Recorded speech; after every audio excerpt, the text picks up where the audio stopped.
Opening the center instantly creates possibilities for piece development and controls central squares, dictating early play. Developing the knight to its most natural square, this flexible response prepares for various central pawn structures and keeps options open. Asserting central dominance, c4 challenges black's knight and prepares to expand white's queenside influence. Solidifying the center and preparing a kingside development, this offers flexibility for the queen's bishop. Solidifying the center's grip, this piece proactively contests central squares while preparing for pawn advances. Challenging the center immediately, this thrust creates unavoidable pawn clashes and opens crucial lines. Solidifying the center, this knight's development prepares for a swift queenside expansion and potential pawn breakthroughs. Challenging the center immediately with a bold pawn thrust creates dynamic imbalances and opens fascinating lines. Opening the center creates immediate tactical possibilities and dictates the pawn structure for the coming middle game battle. Releasing central tension now opens lines for your pieces and invites development, but be mindful of white's central pawn potential. Reclaiming the pawn on d4 with the knight immediately clarifies the central pawn structure, creating an open position where piece activity will be paramount, and white's knight now exerts excellent influence over the d5 square. Reclaiming that pawn immediately is a sensible reaction, restoring material balance and simplifying the complex central pawn structure, although it does offer white the opportunity to develop a knight with tempo on your queen. Developing the bishop to a square where it guards the knight and eyes the queenside pawns enhances piece coordination, preparing for potential pawn pushes on that flank and solidifying white's central presence without overextending. Developing the bishop to its natural diagonal, this move efficiently prepares for castling and supports the central pawn structure, while also eyeing the potential weaknesses around white's queen and king. Pushing forward the e-pawn dramatically opens the center, challenging black's knight and asserting central control, aiming to seize the initiative by creating immediate pawn presence. Exchanging knights on c3 immediately loosens white's queenside pawn structure, creating a potentially vulnerable isolated pawn on d4 for black to target later, while also freeing up the c-file for black's rook. Securing central control becomes paramount, and this bishop repositioning effectively contests the vital squares, preparing to challenge black's bishop pair and gain a slight initiative in the center. Safeguarding the king is paramount, and this maneuver effectively tucks your monarch away behind a solid pawn wall, preparing for middle game maneuvers without immediate royal exposure. Developing the bishop to a more active square allows it to eye the kingside and prepares for potential pawn breaks while also contributing to central control, indirectly reinforcing the e4 pawn. The queen bravely ventures out, immediately putting pressure on white's c3 knight and hinting at potential discovered attacks or exchanges, while simultaneously preparing to support a future central pawn push. White immediately challenges the queen and aims to exploit black's slightly uncoordinated pieces. The diagonal for white's queen suddenly becomes a hotbed of activity, pressuring the b7 pawn indirectly and forcing black to make a decision about their queen's placement. This is not just about attacking the queen. It's also about preparing to potentially occupy squares that black's queen will vacate, creating a shift in the pawn structure and piece engagement. Consider the potential for white to consolidate their central presence and prepare for a kingside initiative after this queen repositioning. Preparing to contest the open d-file, this maneuver aims to bring the rook into active play and pressure white's queen on b3, forcing a decision while bolstering black's central pawn structure. Eliminating the queens immediately simplifies the position, aiming for an endgame where white hopes to leverage their more active pieces and central pawn majority. Opening the kingside file for potential infiltration, now that the queens are off the board, signifies a subtle shift towards maneuvering and piece activation, aiming to exploit the weakened dark squares around white's king.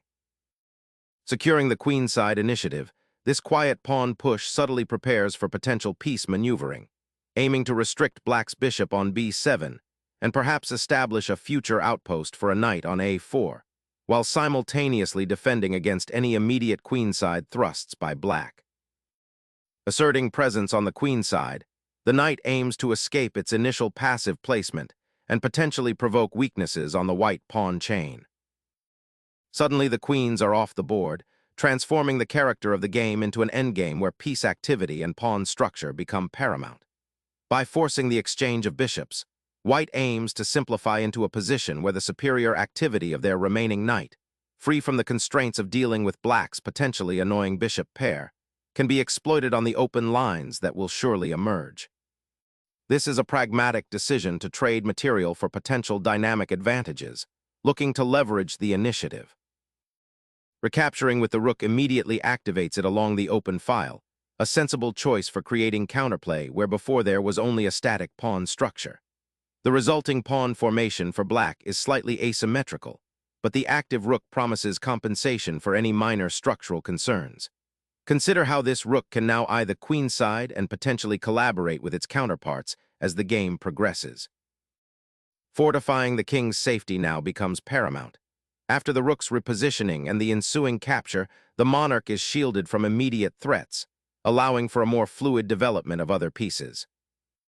A crucial moment arrives as black solidifies their piece development, aiming to connect the rooks and prepare for potential activity on the newly opened file, while simultaneously shoring up the c6 square.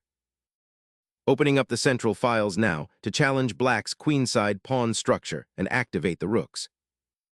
Anya's rook now anchors itself on the file, a proactive repositioning to contest control and prepare for potential pawn advances on the queenside, even though the immediate pressure is elsewhere. This choice suggests a longer-term vision, seeking to activate the rook from its relatively passive initial square and explore tactical possibilities along the open file, potentially aiming to disrupt white's queenside structure later.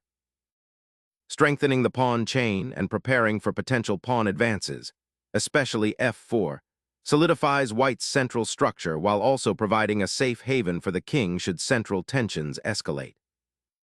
Opening a central avenue with this pawn thrust forces white to confront immediate territorial concessions, fundamentally altering the game's dynamic and emphasizing the importance of controlling the newly formed e5 outpost for black's knights.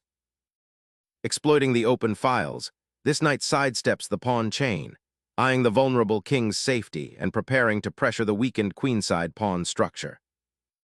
A desperate gambit appears, exposing the monarch to immediate threats, as the bishop boldly seeks to disrupt white's development and create counterplay. Securing the king's central presence after black's aggressive bishop sortie feels like a necessary retreat, though it does concede a slight initiative and potentially allows black's pieces to coordinate more harmoniously on the queenside. Challenging the knight's central foothold, this maneuver aims to disrupt white's knight's comfortable posting and potentially open a diagonal for the light-squared bishop, while simultaneously creating a potential shelter for the king on the kingside. Reasserting central influence and preparing to redeploy the knight towards more active squares are the primary objectives here. The knight's journey back from f5, though seemingly passive, aims to bypass the current pawn structure and potentially find a home on h5 or f4, where it can exert pressure on black's kingside or support a queenside advance. This maneuver is a subtle demonstration of patience, recognizing that an immediate pawn push might be premature given the interconnectedness of the pieces. Consider how this knight's repositioning might open up diagonal lines for the bishop or facilitate future pawn breaks. Consolidating the pawn structure and preparing for a central advance, this solidifies black's presence and discourages any immediate knight incursions towards the king. Shifting the king to safety anchors the monarch against any potential diagonal threats and prepares to contest the vital central files, aiming for a more robust defensive posture. The bishop aggressively seizes the open a4 square, immediately disrupting white's queen and rook coordination and preparing to exploit the weakness on the queenside pawn structure. Transitioning to an endgame with this exchange significantly simplifies the position and removes black's most active piece, the bishop on a4, which was creating immediate threats. By forcing the rook trade, white aims to solidify their pawn structure and leverage the open d-file, potentially activating their own rook more effectively in the latter stages of the game. This also addresses the awkwardness of the knight on g3 and prepares for a more controlled middle game, or perhaps an early transition to a rook endgame where white's slightly superior development and potential to control the d-file could become a factor. The rook's relocation to the central file immediately capitalizes on the recent exchange, aiming to disrupt white's king's safety and potentially exploit the open lines that have emerged after the trades. A cautious repositioning, the knight pivots back to a more secure square, anticipating potential pawn advances and preparing to influence the central and queenside territory more actively as the game transitions into its endgame phases. A decisive king repositioning initiates a crucial endgame maneuver, aiming to consolidate defensive structures and prepare for potential pawn advances while actively observing white's centralized knight. Relocating the knight to d2 subtly reinforces the central pawns and prepares a potential maneuver towards the queenside, aiming to exploit the newly opened file or perhaps even reposition the knight for defense or attack on the kingside if the opportunity arises. Shifting the king from its defensive post on the first rank, black aims to activate this monarch and prepare for potential endgame play by bringing it closer to the center, while simultaneously unblocking the f-pawn's path. Opening up the queenside with b3 aims to solidify white's pawn structure and prepare for potential queenside expansion, while also providing an escape square for the king on c2. Reclaiming the bishop's post on the c6 square reestablishes a crucial diagonal blockade, aiming to prevent white's knight from finding comfortable squares and to potentially harass the weakened kingside pawns if an opportunity arises. Securing the queenside pawn advance, this maneuver aims to prevent black's bishop from finding an easy route to the queenside via b7, while also creating a potential outpost for a knight on a3 if the opportunity arises. The rook's repositioning to d3 significantly intensifies pressure on white's queenside pawn structure, creating a potential outpost and threatening to disrupt white's defensive setup by eyeing the b3 pawn. Asserting control over the only open file, the rook now faces potential exchanges or the strategic advantage of occupying a critical artery on the board. Black aggressively seeks to disrupt white's pawn structure and open lines for their pieces. Opening the diagonal for the queen to potentially infiltrate is the immediate consequence of this pawn sacrifice, creating attacking possibilities on the queen side. Gaining a pawn by sacrificing structural integrity on the king side is a bold, often double-edged gambit. Opening up lines for your knight, nc4 aims to immediately challenge black's central control and exploit the slightly uncoordinated position of his pieces. Boldly challenging the pawn chain, this thrust aims to shatter white's central control and unleash the bishop's potential, creating immediate tactical complexity. Shifting the monarch towards safety is paramount now, seeking refuge from the open lines and potential threats lurking in the center. Pushing the b-pawn now is an ambitious bid to disrupt white's cramped position, aiming to create dynamic imbalances and open avenues for your rook on the d-file. A daring dive into black's territory, aiming to exploit the newly opened queenside diagonal for the knight and create immediate counterplay. A decisive attempt to exploit white's awkwardly placed knight, forcing a reaction and potentially opening lines towards the exposed monarch. The king's journey now pivots towards the center, a bold gambit to escape the mounting pressure on the queenside and prepare for potential piece exchanges that could simplify into a more manageable endgame for white. Bringing the bishop back to the kingside activates a dormant piece, aiming to challenge white's centralized knight and potentially create counterplay by targeting the weakened dark squares around white's king, which now lacks the usual defensive structure due to the bishop trade. Clearing the file allows white's rook to finally become active, potentially creating threats against black's isolated pawn structure. The advance of the pawn, a desperate bid for activity, unravels a complex tactical knot, promising a dynamic shift where both kings momentarily forget their safety in the face of immediate material gain, transforming the otherwise static position into a thrilling, albeit risky, tactical free-for-all, with the pawn's sacrifice aiming to disrupt white's pawn structure and open lines for counterplay, a gambit that could either ignite a decisive attack or lead to a swift downfall. Opening up the G-file unleashes a dynamic shift, sacrificing pawn structure for immediate attacking potential against black's uncastled king. This audacious pawn push transforms the board, creating urgent tactical possibilities that demand precise calculation from both sides. Consider the newfound diagonal for your rook and the potential threats cascading towards the enemy monarch. Finally, black reclaims material equality, but at what cost to white's kingside stability? The bishop's return disrupts the pawn's structure, creating a potential target on f3. Observe how the open files now whisper threats towards white's isolated monarch, demanding vigilant defense.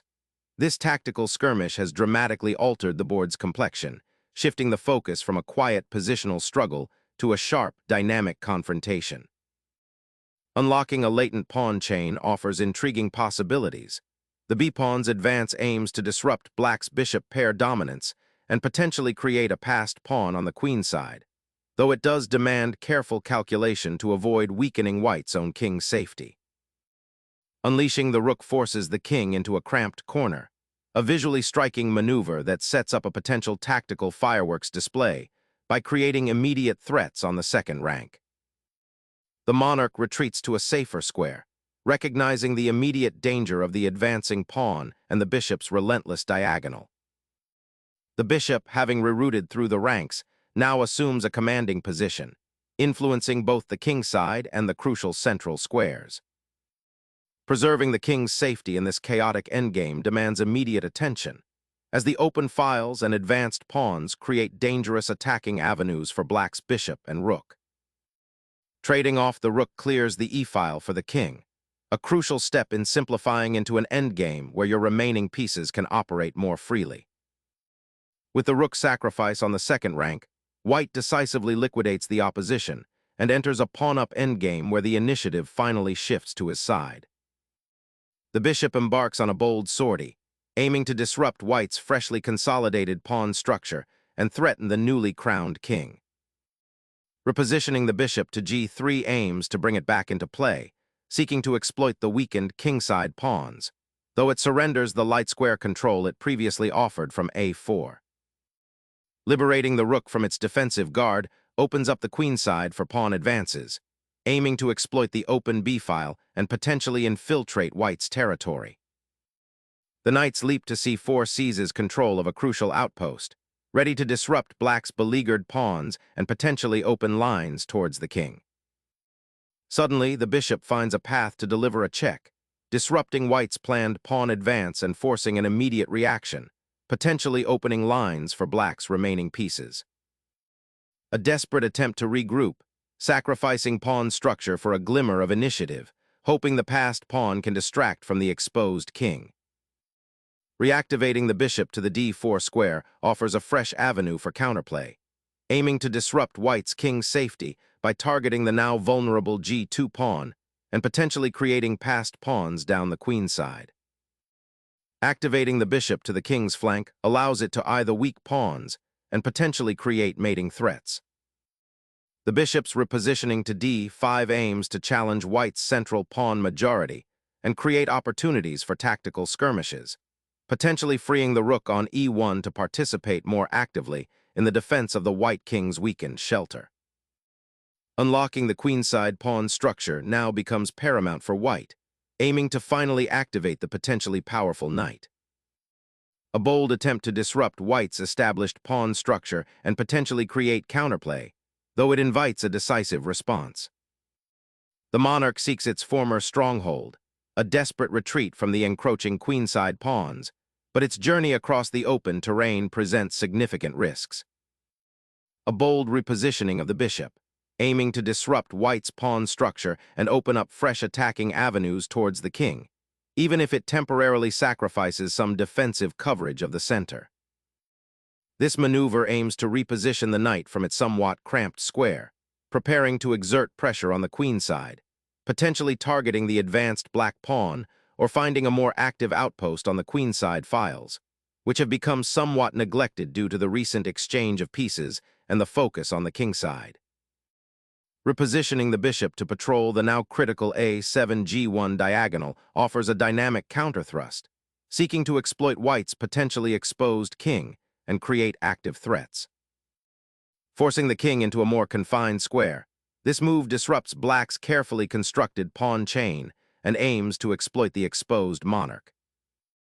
The black king, having abandoned its protected castle, is now exposed to a direct assault, initiating a dangerous race for the initiative. The knight heads back to a more active square, eyeing the d4 outpost and supporting a potential pawn push on the king side. Capturing the pawn opens up a critical diagonal for your bishop, threatening white's knight and potentially disrupting their pawn structure.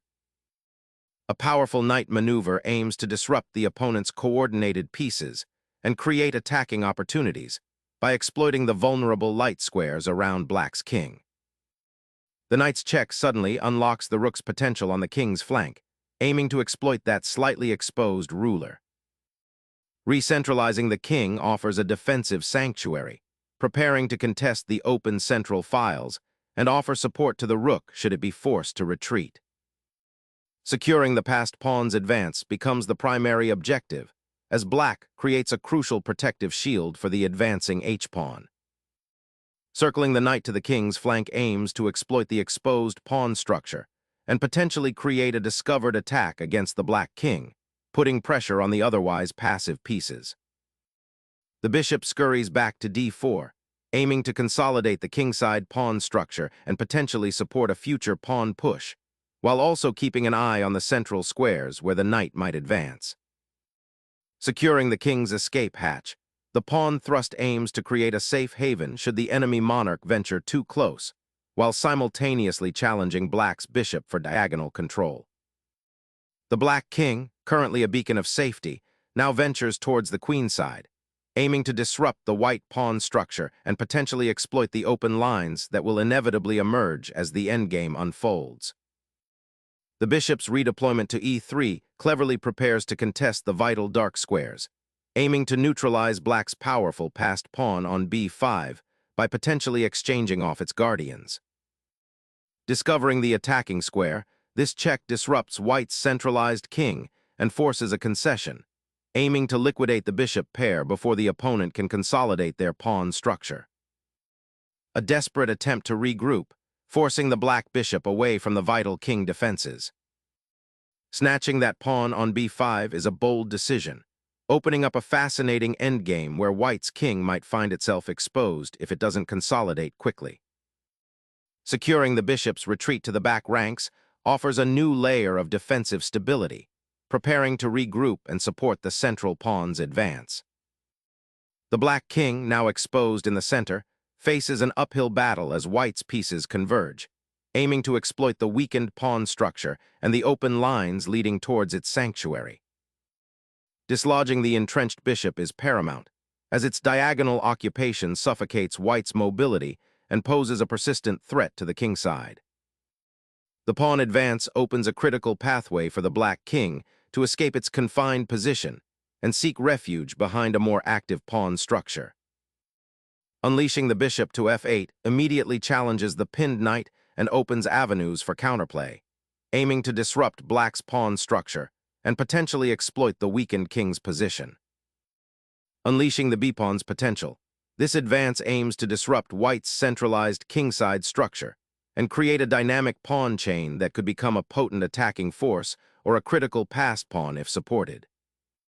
Snatching the pawn on e4 creates an unstoppable passed pawn on the queenside, a dangerous force that will severely test black's defensive resources. Finally, the pawn structure breaks open with this capture, creating an immediate critical moment as white's king is exposed to a relentless pawn push that threatens to disrupt black's king's sanctuary. Capturing that passed pawn initiates a decisive endgame advantage, forcing the opponent to defend desperately rather than launch an attack.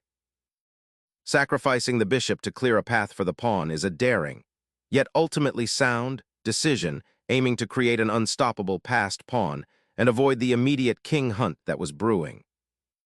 This strategic repositioning of the monarch aims to centralize its influence, seeking a more active role in the unfolding endgame where the control of open lines becomes paramount.